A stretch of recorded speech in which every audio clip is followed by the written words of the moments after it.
thank you for joining us today. Jackie, it's great to be with you. What is your greatest strength? Well, that's for others. That's for others to judge. I'm better at counting my frailties, but I think my greatest strength, or my greatest fortune is Lucy. It's marrying Lucy. You know, that choice.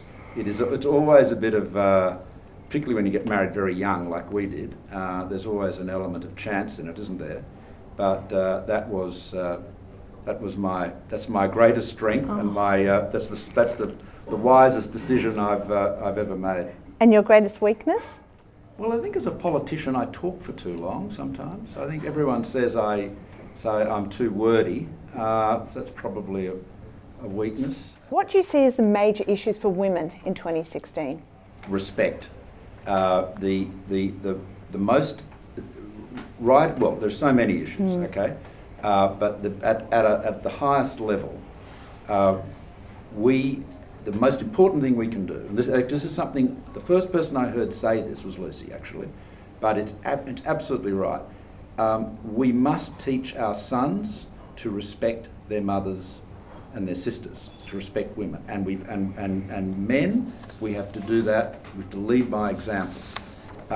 Respect is absolutely critical because whether you're talking about access to great jobs and business opportunities, whether you're talking about domestic violence, as you would have heard me say before, not all disrespecting women leads to domestic violence, leads to violence against women, but that's where all violence against women begins. So respect is absolutely critical.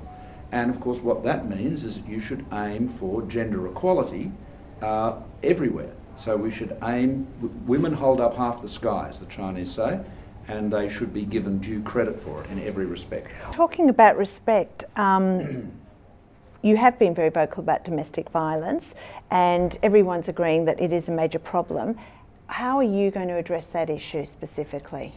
Well, we have a whole range of measures to deal with the consequences of domestic violence, and we had the work with Ken Lay and Rosie Batty on that, and we're certainly putting money into services that support women women and children, I might add, who've been the victims of this type of violence. Can I say though that what we also need is a big cultural change, and that is why we would have seen our advertising making the point that some very powerful government ads, by the way, making the point that the way we differentiate between boys and girls, we have to be. This is long-term stuff, Jackie. But can I just say, this is so important. I mean, again, quoting Luce, she's absolutely right. The best thing we can do with those little boys, our sons, make sure they respect the women in their lives, which of course is initially their mothers and their sisters. Well, talking about gender equality, at the International Women's Day breakfast in March, you said gender equality is an economic and social priority for Australia. However, there's still that persistent 17% pay gap issue, and it's getting bigger the higher you go up the ladder. So how are you going to close that gender pay gap? Well, we have a very strong agenda in this regard. You would have heard Michaelia Cash, the Minister for Women, and also Minister for Employment, of course. Michaelia announced that our target for government boards, for example, is 50%. So ministers who have boards of various agencies and so forth have to explain why there are less than 50% women. Now, obviously this is not something you can enforce in a mechanical way, because there will be occasions where there's there are more women or more men. But historically, what we've done is said, we aim to have 30%, at least 30% women or 40% women. The aim should be to have half. One of the points that I've made to my ministers, for example, is that often they will say, well, when we're appointing boards, we are appointing people of, they tend to be older and more experienced people. Take people, say, typically in their 50s or 60s. Fine, that's good. But we would aim for 50% women. So I've said to them, if you can't find the women of that level of experience because they didn't get the opportunities earlier, put younger women on. The aim has got to be to make sure that we have equality of representation. So for our readers, one of the key issues is affordable childcare. In the latest budget, you announced you were holding off implementing childcare subsidies. What do you say to the critics on this? The reason it is not proceeding at the time we would like is because the Senate has not allowed us to pass the laws to provide the changes to social welfare to provide the funding for it. You know, you've got to understand what we're seeking to do is to better prioritise some of our, the family tax benefit program, some of the spending associated with that. And so we've got to have a new program to spend an additional $3 billion. We've got to find the savings somewhere else. We have to live within our means, right? Everyone knows that. All the women of Australia know that. They and their partners are balancing their household budgets, so they know that. We've got to live within our means. We want to make sure that our childcare dollar goes further, that it benefits people on lower and lower middle incomes the most, or more, so that they've got a greater incentive to be able to get out and work and stay engaged in the workforce. And so our childcare policy, our reform, which, as you know, collapses the two benefits into one, and it's much more directed at lower and lower middle income households. That requires money to fund it. And so what we're seeking, what we need to do is to get the support to find it. We know you're a staunch supporter of marriage equality, and you joined the Mardi Gras celebrations this year. Well, I've been to the Mardi Gras for many, many years. But this was a very public Prime Minister at the Mardi Gras. Oh yes, I was first as Prime Minister. Yes. Now, Bill Shorten actually said to us that he will commit to bring in marriage equality within the first 100 days if they are elected. What are your plans? Does it mean it has to be a plebiscite? Because that's going to cost the country a lot of money. So what are you going to do to support marriage equality, or are you going to support marriage Jackie, equality? I do support marriage equality, number one, and I have done for a long time, and certainly well before Bill Shorten decided he supported it. I just make that observation in a friendly way, objective way. But no, what we're going to do is we will have a plebiscite shortly after the election. Why a plebiscite? Well, because Jackie, that is what my party decided. My party room decided that, and we are a democratic organisation. Parliament's obviously the biggest, the peak element in our democracy, but peak institution. But what we've got in our party room, there was a strong view that the people should have a say on this, and we've made a commitment to that. And look, I can understand you're regretting the money it'll cost, and I can assure you that's something that we can all think of other things you can spend $150 million on. Affordable childcare. Well, yeah. In the context of the childcare budget, it would be helpful, but the childcare budget's measured in billions and billions. But let me just make this point: every Australian will have a say. And if you look at most polls, and I'm not one of those people that reads opinion polls constantly, but the opinion polls also show that a very substantial majority, like 2/3, support the plebiscite having a say. So I think we're committed to the plebiscite, but I can assure you of this: one, I will be voting yes, and so will Lucy. We are both very strong supporters of marriage equality, and people will know that the Prime Minister of Australia is supporting a yes vote. I am very confident the plebiscite will be carried. This came from a reader, actually, because we asked our readers, and she, quote, "Malcolm is dynamic and smart. We partied when he took over. My friends and I are worried that the Liberal right has hamstrung his policies. If you voted in, will you make the big changes on issues you believe in, such as climate change and gay marriage?" Well, on gay I know marriage, you've answered that, okay, but this is from the reader, so... Yeah, well, no, your reader should know that I am true to myself and true to my convictions. She's mentioned gay marriage, we've dealt with that. Yep. As far as climate change is concerned, I'm not a climate change sceptic. Global warming is real. We have to address it. It needs a global answer. We have made a commitment in Paris for a very substantial reduction in emissions, We have the means to get to that. I have no doubt. But emissions have gone up since the Liberals have been in. No, what you're isolating part of that, Jackie. Okay. The reality is that we've got a target for 2020 and we will meet that target. In fact, we'll exceed it, substantially exceed it.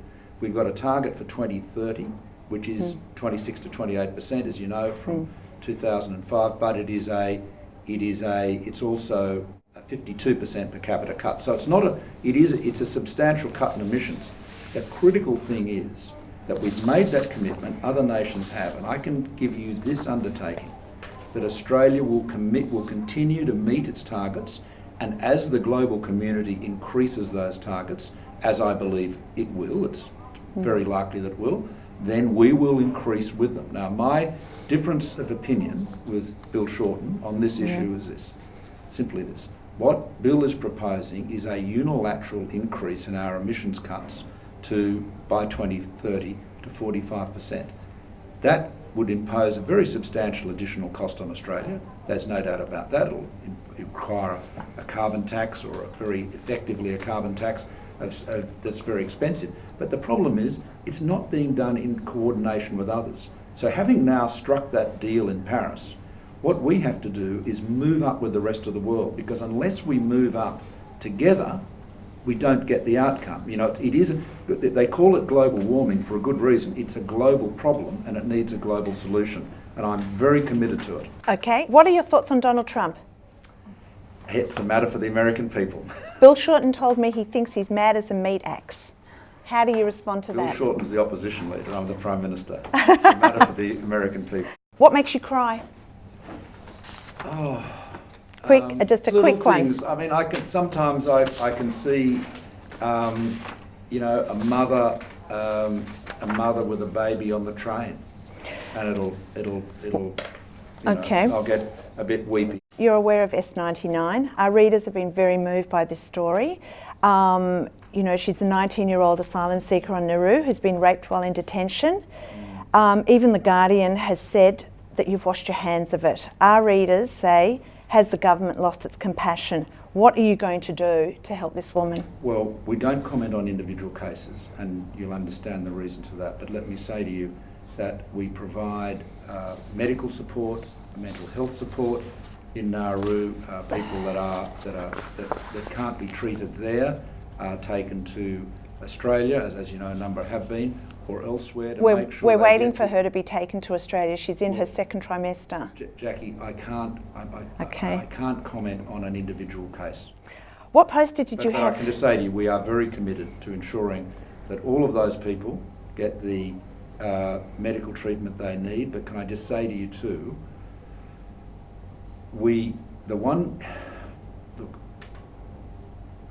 if you don't want, and I don't think any of us do, if you don't want to have mothers and children drowning at sea, if you don't want the tragedy that we saw under the Labor government, then you have to have a very tough border protection policy.